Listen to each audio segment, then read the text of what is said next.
Does the t-shirt make me look fat? No, it makes you look muscular. I feel like it's tight. Well, it is, but I'm just very massive. you're massively muscular. Is that in one of the chest. reasons why you were first attracted to me?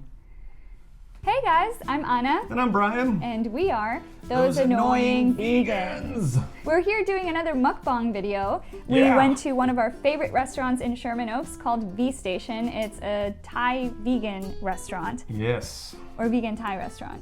Either way, everything there is vegan. First and foremost, this is their coconut soup. And it is the best soup Oh my gosh. you will ever eat. The end. It's coconut milk based. It's Yeah. got lemongrass. I believe there's bok choy. Mm-hmm. This might be a bay leaf, mushrooms, tofu, corn. Yeah, it's amazing. This is the It's most so amazing delicious. soup. And so we got the large so we can share. I got the spicy fusion noodle dish, and it's just noodles with kale, peppers, broccoli, tofu, carrots, and a really, really good spicy sauce. And I got my staple, massaman curry. So delicious. I love the peanut sauce on a massaman curry. And I got it over brown rice. And I opted for the soy chicken. They offer like soy beef, tofu, a couple other vegan meat replacement options. And we got their Thai iced tea. Vegan Thai iced tea, Yeah. almond milk based. You can still get Thai iced tea even if it's not a vegan Thai place. Yeah. Just ask for no dairy and no ice. And They'll then just give take you it the home. tea, and then you bring it home and add the almond milk yourself. Pro tip. So today we wanted to talk a little bit about this amazing age of vegan debate that we are in Yeah. right now. A couple of high profile debates have taken place Yeah. with Vegan Gains and Ask Yourself. Ask Yourself has actually made it public, like, hey, if you want to debate me, come at me, bro. Between the Bering and the Kraut and Tea debate, the Roaming Millennial debate, the Andy Worski debate, and then the No Bullshit debate, there's been a lot of good discussion about veganism on YouTube, and that's a great thing. So we kind of took these debates and looked for a common thread. What are the most common arguments that people make against veganism? And we're here to debunk them, give you our thoughts on them, and hopefully equip you so that if you're in a situation where someone says one of these things, then you'll have more information at your disposal to get the vegan message out there. We're going to go in the order that these debates happened, and we will link all of them in the description below. So if you want to watch any of these debates, you may, and we encourage you to. Should we just take a minute to enjoy this food for a second? Yeah. Whoa. Yeah. Yeah, you can't beat this soup. We really should sit on opposite sides. Because I'm right-handed Oh, and you're yeah. left-handed. I'm gonna try. Nope. So the first debate we want to talk about is Vegan Gains versus Bering and Kraut and Tea. Just because it's a personal decision doesn't mean it's morally justified. Me killing you would be a personal decision. But like I said, it would break a social code. It would break a social contract. The social contract argument.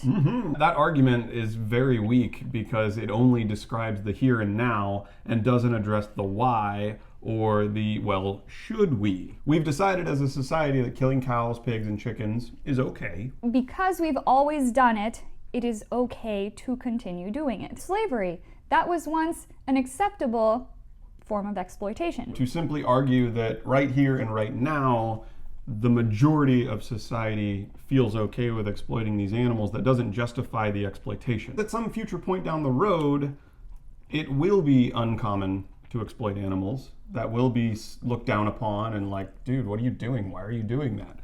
Just the way we look at a myriad of other things. I mean, think about all these sociological experiments that have been done. This one, for example, this girl walks into some kind of medical office and she noticed that the people around her would stand up when the buzzer went off. She was like, okay, I guess I'll stand up too, without even questioning it. When it was questioned, When I saw everybody stand up, I felt like I needed to join them. Otherwise, I'm like excluded. it's like the whole argument, like, So if he jumps off a bridge, you're going to go ahead and jump off the bridge? Yeah. It comes down to that. We teach that to children. We know that eating animals is the most acceptable form of cruelty in the world right now. But every single major social change that has happened in our society started with a small group of passionate, committed people. Baring and Kraut T also touched on the I don't care argument when everything else was pulled out from under them. We're going to get to that a little bit later.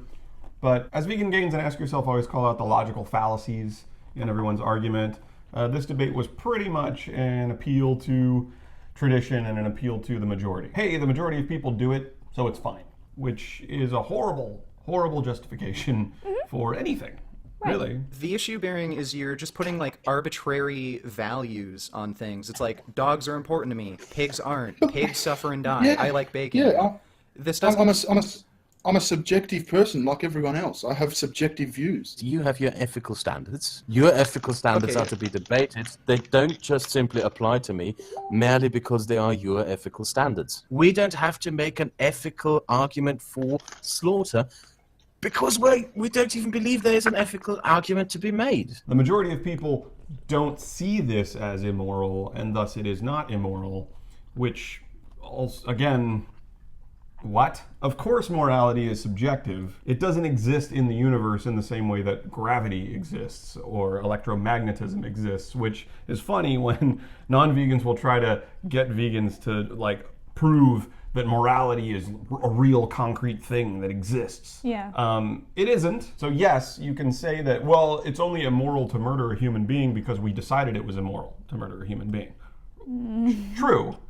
But we decided that for good reason. It's also immoral to kill a kitten, but it's not immoral to kill a baby pig. But it is immoral to kill a horse, but it's not immoral to kill a cow. Like, we've just drawn these arbitrary Random lines. We do appreciate when people don't murder, don't rape, don't steal. These are all good things. And especially on the topic of animal cruelty, those animals would super appreciate it if we didn't enslave them and slaughter them for food, because we don't have to.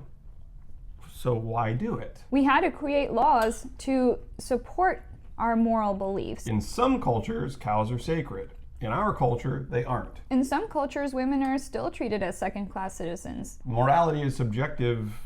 Okay, like that sentence is true, but I'm not sure how that strengthens your argument. Other than the fact that you're just saying, I choose not to believe that enslaving and slaughtering and exploiting these animals is immoral. But then how would you argue that? Right. Because it's not? I don't. That's what tends to happen. So, well, I just don't think so. Yeah. Okay. Animals are just different. Well, I don't think the sky is really blue. But it is. But it's not. I don't think so. And then we can go on a crazy loop-de-loop. I think what's happening is there needs to be a baseline. So that goes into our next point, where Roaming Millennial argues that intelligence is her justification for eating meat. Some animals are less intelligent than others. So when we look at the difference between, cows and humans, we have to look at things like intelligence is one thing, the range of human emotions is another thing, ability to appreciate art is one thing. Intelligence and sentience are two very different things. Right. I cannot solve a complex math problem. If someone were holding a gun to my head, I probably couldn't add 2 + 2. But guess what? When I stub my toe, it really hurts. So sentience is the one common thing that every single living creature that we consume shares with us. So that should be the moral baseline. Sentience. Are these creatures capable of feeling pain and suffering? The answer is yes. Just Clear. yesterday at the sanctuary, we had to break up a little tiff between one of the dogs and the pigs. There was a new dog staying with us, and he's not used to the other animals.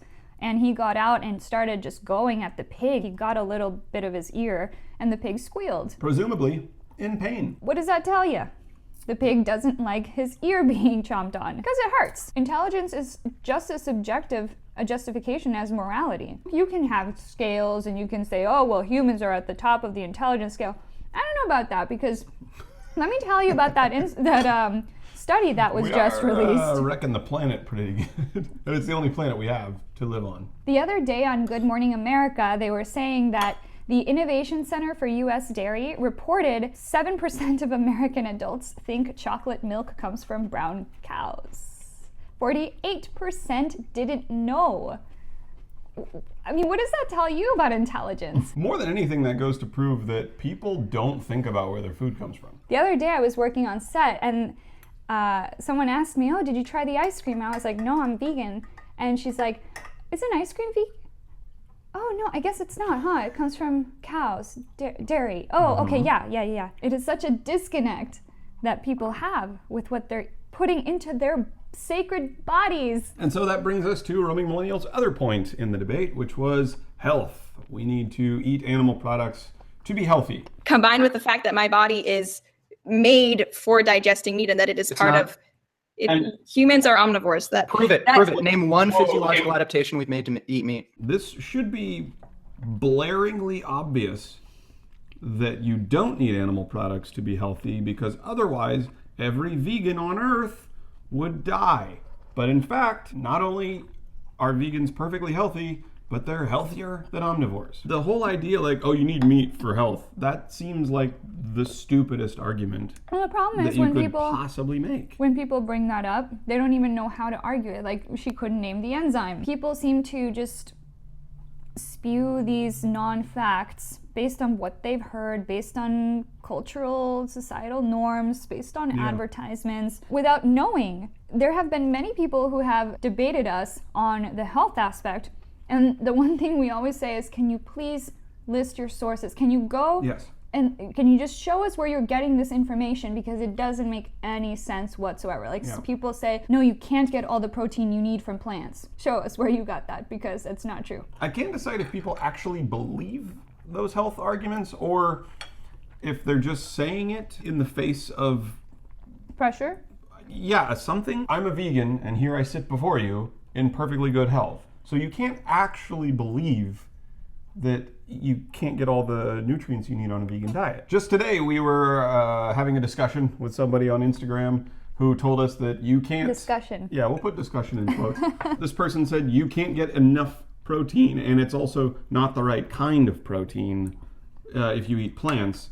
To which we said, if you would please provide your source from where you're getting the fact that plant protein is not the right kind. We've never heard of that. That went unanswered, of course. Well, no, animals get their protein from meat. Yes. We always point out that the protein that you eat in an animal came from the plants that animal ate. If the cow is so protein rich, where did this grass-eating cow get its protein? And furthermore, the biggest, strongest land animals on planet Earth, they're herbivores. Elephants and rhinos and hippos and gorillas. Not to mention the fact that you have weightlifters and bodybuilders and athletes. You can live a perfectly healthy life on a vegan diet. In fact, you will be healthier. People also try to say that, well, no, because this person has a good, exercise regimen, then they can eat meat and dairy, in moderation, of course, in moderation. To which we say, well, you will always be healthier if you switch to whole plant foods. If you're sedentary, it'll really be a good thing for you. But even if you're working out all the time, you're an athlete, you're a CrossFitter, you're a weightlifter, whatever, you will still see better results if you switch over to whole plant foods. We caught up with a friend recently. When I first met him a few years back, neither him nor I were vegan, and found out he went vegan.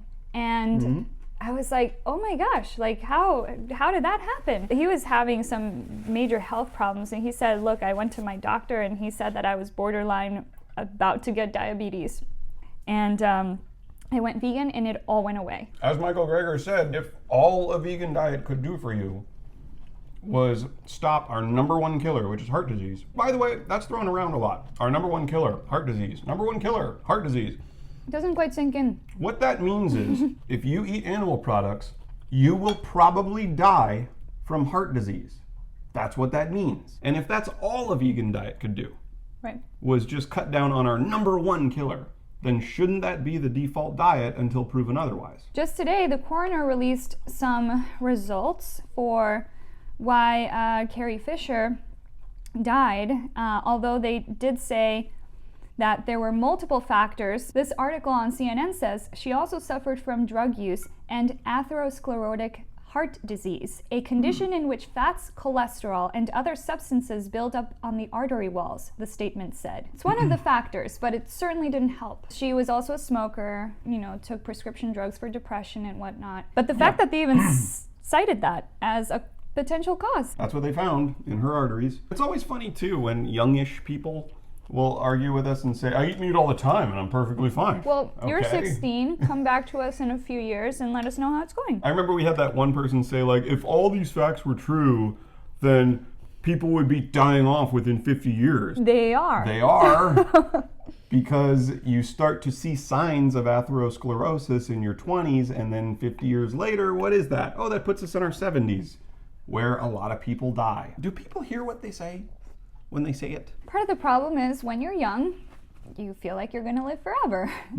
And you continue with your habits. We take it for granted. We think that these are things that are just supposed to happen to us. Yeah, because They're they're not. common. I would argue that that proves our point about just because something is common doesn't mean it's right or correct or the best, because we acknowledge that it's common to get heart disease. But again, disease is the opposite of the norm.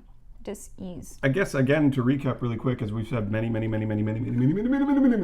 times before, including today on Instagram, there is protein in plants, there is calcium in plants, there is iron in plants. B12 is produced by bacteria, so it's not produced by animals and it's not produced by plants. Because we live in a very sanitary world, we put chlorine in our water, we wash our vegetables, everything's super clean. And so we aren't ingesting, dirt or feces or drinking pond water or those I things that we ingest used to dirt do. and feces. When I muck the stalls at the sanctuary, that stuff flies in my mouth all the time. So if you want extra B12, go volunteer at a sanctuary. Muck some stalls. Definitely do that. I'm serious. Oh, definitely do that, because those animals need your help. Yes, and it's so much fun. Vitamin D can be found in some plants, and your body also makes it when you go out into the sun, and it's also in a lot of fortified foods. Omega-3s can be found in flax seeds. You grind them up, 1 to 2 tablespoons a day. You're good. You can also take a DHA supplement. Nothing wrong with supplements, by the way. All 9 essential amino acids can be found in plant foods. So then, you want some? No. You can have some. No, You have some. No. I eat fast, she drinks fast. Yeah, Balance each other out. The good people want to see me give you some Thai iced tea. a little bit. That's it. What? No. Okay. Sorry, can I have a little bit of this too? Yes. You can have, What else may you? I have a whole half of this that you Okay. can eat too. right. So I just want a spoonful because I'm full. No, go for it. So the next debate that came to prominence, I believe, would be the Andy Worski debate. Are you guys already of the opinion that it's not ethical and not justifiable, but you just aren't personally interested in changing? I'm kind of getting that right now. I'd say me more than Chris, definitely. I think you'd add, and I don't really care that much. Right? Yeah. I care. I think I would add that, and you can call me on whatever you want. I don't care. That one gets brought up a lot. It's kind of tangential to subjective morality and an appeal to tradition or appeal to majority, But which it can is also happen when you have no leg to stand on regarding factual information. when everything else gets pulled out from under you, you can always say you don't care. Baring brought that up in his debate. What I'd like you to just admit is you don't really care and you like the taste of meat. Like, you always make up I these don't excuses. I don't really care, and I like the taste of meat. I don't have to provide anything because I don't give a shit. This is the fallback excuse. I don't care. You're just trying to find different ways to say I don't care. We don't have to provide you an excuse. It's just the truth. We don't care. He said something like, it breaks my heart that this has to happen to animals. Well, why do you keep eating meat?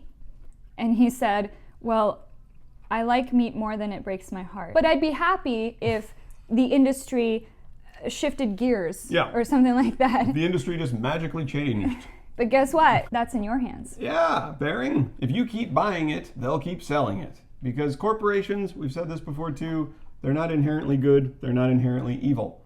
They are inherently greedy, and they want money. So they're going to put a product out there, and if it does well, they're going to keep selling it. And to anyone who says, well, if we lived in a world where, all animals could be free range, and cage-free, and grass-fed, and organic, and humanely raised, it doesn't work. There's 7 billion people on the planet, and almost all of them want to eat meat. And they want it fast, they want it cheap, they want it readily available at the grocery store. Explain to me how you're going to slaughter trillions of animals every year and do it in a humane way. There is no humane way to slaughter any living being, because all living beings want to live. The thing about the I don't care argument, as Bite Size Vegan said in one of her videos a long time ago, we can put that in the description below too. That's really the only argument that you can't combat as a vegan. If someone doesn't care that a pig has to be slaughtered in order for them to enjoy bacon, you can't make them care. But that doesn't mean that it's actually an argument, because it isn't. You negating the argument doesn't provide a counterpoint. As Vegan Gains and Ask Yourself have said multiple times in the debates, well, I could say that I don't care about killing a human being, and thus it's okay in my mind. But you would argue that it's not okay. But I don't care. If I don't care, then I don't care, right? It's merely just saying, oh, this is your argument? Okay, I'm going to go stand over here and just sort of look at it from over here. Again, you could make that same argument for slavery. Well, I don't care. And that's what people said for a long time. Hey, don't steal my bike. I don't care. I don't care that it's your bike. To which Crowd & Tea would loop back around to the, well, we have a social contract with each other. Right. That these things are wrong, and it just keeps going in circles. You kind of have to wonder if they're just not being intellectually honest with themselves because they have nothing else to say. Because most people acknowledge that it is wrong to hurt animals, but then they go and eat meat anyway. And the most recent debate that we saw was between Vegan Gains and No Bullshit. It seemed like what he was trying to do was break down each individual component of meat eating and veganism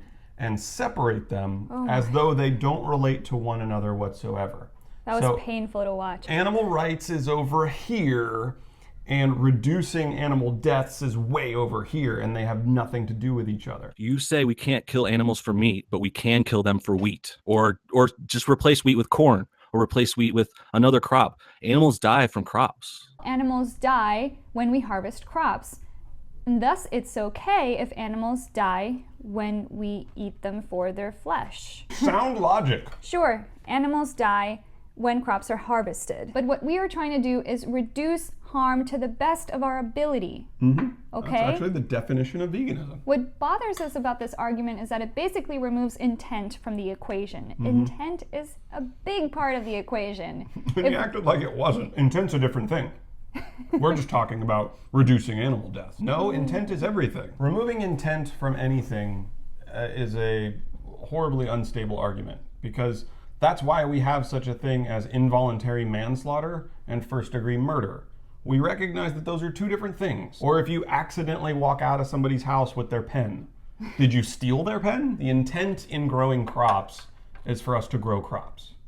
The intent is not to kill other animals. I don't really know if there's a way to quantify how many deaths go into an ear of corn, but when you eat a piece of bacon, you know that a pig died for that. A hamburger, a cow died for that. That glass of milk, a male baby calf definitely died for that. And the mother cow will eventually be slaughtered for meat when she is overmilked. And some people put multiple meats and cheeses on one sandwich, so you've got multiple animal deaths on one sandwich. Basically, he was saying, like, we can't guarantee that no animals will die, therefore all animal deaths are justified. So you're actually causing double the harm because you're eating vegetables and also eating animals for their flesh. And the majority of our crops go to feeding the animals that we then slaughter and eat. So if that's truly a concern for you, then you should be super against eating animals and animal products. Vegans remove one half of that equation from our lifestyle, which is we won't eat animals for their flesh. Yes, we understand that some animals will die during crop harvest, but we are trying to do whatever is possible to reduce animal suffering. To which he brought up that, well, you could do more. Why did you stop at veganism? Why don't you go past veganism? You can reduce like in more. what way? You can reduce more. You can reduce suffering more than veganism. As if he were doing better. I'm going to continue eating meat and dairy, but you should do better than veganism. He said something like, well, you should be a freegan if you want to reduce all the suffering, which means basically scavenge dumpster bins for food or go to the forest and eat roadkill. But the lion's share of people in Western civilization simply can't scavenge for all the food that they need. And what is most reasonable and practicable is when you go to the grocery store, you buy plant foods. We're trying to present arguments that are realistic to our lifestyle. I mean, there are people out there who need to hunt. We live in the city. There are houses everywhere. Why would we go hunt a coyote when we can just go to the store and get beans? That makes absolutely no sense. He was just de-threading that fabric. One thread at a time. He wasn't looking at the big picture. One thing that gets brought up relating to intent, I think, is, well, animals kill other animals for meat. Again, okay. sound logic. The choices that animals make are on par with their circumstances and the food that is available to them. We have Ralphs. Are you a lion? Are you a crocodile? Do you live in the Amazons? Well, then would you call an animal a murderer? Because murder, the definition is a human killing a human. Okay, I'll go with you on that. Beat you on a technicality, but you still didn't win the debate. I will just now, instead of calling it murder, as Ask Yourself says, I'll call it unnecessary stabbing. Yeah. Then we will continue, because the debate isn't over. You just asked me to rephrase something or call something by another word, which is basically a semantics game at that point. He got so backed up into a corner that at one point he said, what if you put it to sleep and it didn't know it was being killed and there was no suffering? Okay, what if you put a human to sleep and it didn't know he was being killed and there was no suffering? I don't know. I mean, would that make it ethical? Are you going to eat a human? Sure. Would that make it ethical? I don't know. You don't know. You don't know if it would be ethical or not to put a human being to sleep and kill and eat it. It was a tough debate to watch. So many times he said, I've proven that this and this and this and this. And we're like, wait, you have not proven anything. You have proved 0 things. He was telling Vegan Gains, you should eat deer meat because deer are an invasive species, and green crab and deer and green crab. Fringe arguments, typical. What if you killed an invasive species and hunt and ate that? That's actually less suffering than veganism. You know, we've gotten that argument from hunters a lot before. So we say, okay, well, so that's your argument. So then the only meat you must consume is deer meat, right? Even non-hunters will use that example, like, well, factory farming's horrible. You know, that's really bad. Of course, factory farming's horrible. Do you go to McDonald's? Mm-hmm. Do you go to KFC? Do you go to Pizza Hut? Do you just eat out? Do you eat out at all? Then your argument is not valid. I think hunters are under the impression that they are helping because they are keeping nature balanced. The thing is, we have thrown nature way off balance, and when we interfere with it, it is off balance. Now we're caught in this loop of trying to help it when we're really not, because we're interfering with it. That is the antithesis of nature. It was interesting how that debate only went up on Vegan Gains' channel. Yeah. Not on No BS's channel. Wonder why. Vegan Gains' channel, way bigger than No BS's channel. Way more views, way more subscribers. If this anything, is your opportunity. If anything, it should help you. You know, I think the thing that bothers me most about these debates, you have seemingly intelligent people. Yes. Just the things that come out of their mouth. People will seriously sit there and rack their brains about how they can justify it. The great thing about these debates is I think it gets people's wheels turning and they start thinking differently and seeing things differently, and maybe it'll, I don't know, a light will spark somewhere. Eventually. Like Mr. Epsilon. He finally came out with a video and said that he was going to try going vegan. Even though he was like, hold on, I know what you're thinking, but I'm probably not going to go vegan for life, forever. I'm just going to try it for 30 days. And then James Aspey made that response video where he was like, actually, you probably are going to go vegan for life. Because you're going to realize how easy it is, how good you feel. Yeah. Mr. Epsilon even said, he doesn't eat pork anymore because he's come to love pigs. Yeah. That's great. Now you're going to come to love cows and chickens and fish and lamb and all the other animals. That is our nature. Yeah. When you see an animal, don't you want to like hug it or pet it or, you know, embrace it, study it? The most frustrating thing about all of these arguments is that the majority of them are hypothetical and fringe scenarios that only apply to a very small percentage of people, and almost 100% never apply to the person making the argument. And when those arguments are used to put back on the person who presented it in the first place, then they will either change the topic or resort to the, yeah, but I don't care about this, you do. Or simply not answer the question. That's why the vegan argument is unrefutable, because there are so many components to it. You'll find yourself bouncing between topics a lot. If you ever are a vegan and debate a non-vegan, you just have to ask yourself, which side of history do you want to be on? When we look back at this period, whether it's 50 years from now, 100 years from now, 200 years from now, in the way that we look back on other things that we're ashamed of, or how did that happen? How was that the norm? Like, what were they thinking? Do you want to be one of the what were they thinking people? Or do you want to be on the right side of history? If you're against empathy, then you're on the wrong side. I stole that from a meme, but it's true. I'm full. And that wasn't even all of my lunch. There's a whole other half of what I had here. I just ate the whole thing. How many calories are in this meal? Don't know.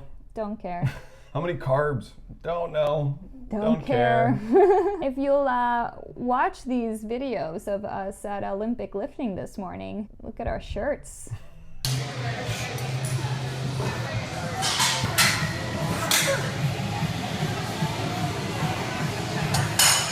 One girl saw my whiskey is vegan shirt, and she was like, "Are you vegan?" And I was like, "Yeah." And she was like, "Nice." It was the weirdest reaction. She was like, "It was so weird." Okay. Surprise. Weightlifting vegan. Here I am. So guys, that's a couple rebuttals to some of the most common arguments we hear against veganism. We wanted to share our thoughts with you guys, eat some delicious vegan food while we do it, and hopefully inform and arm you with some responses that you can bring up in your personal life, because the message is growing. And the more vegans that speak up, the more vegans that make posts on social media, that wear vegan swag, that openly talk about the fact that they're vegan. It's all planting seeds. The norm will be vegan. I believe that in my heart of hearts. If not by choice, then by necessity. It's important to make it known that you're vegan. Get that message out there, make it normal. It's gonna go the way of cigarettes. So guys, before we sign off, we wanted to let you know that we took part in our very first podcast interview on the Inside Acting podcast. 3-parter, Trevor Algott interviewed us. You can find the Inside Acting podcast on the podcast app, get it on iTunes. SoundCloud, on the Inside Acting website. We'll link everything down below. YouTube too, if that's your bag. So check that out. How did we do? Our first interview. Yeah. That was pretty cool. Yeah, that was fun. So thank you, Trevor, for inviting us onto your podcast. And so guys, if you like this video, please give us a thumbs up down below. That really helps us out.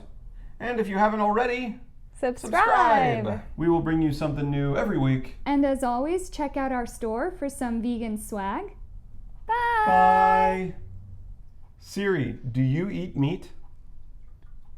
I leave the eating to you. She leaves the eating to us? Fair enough. Siri, do you think it's okay to kill animals for meat? I don't know how to respond to that. Why?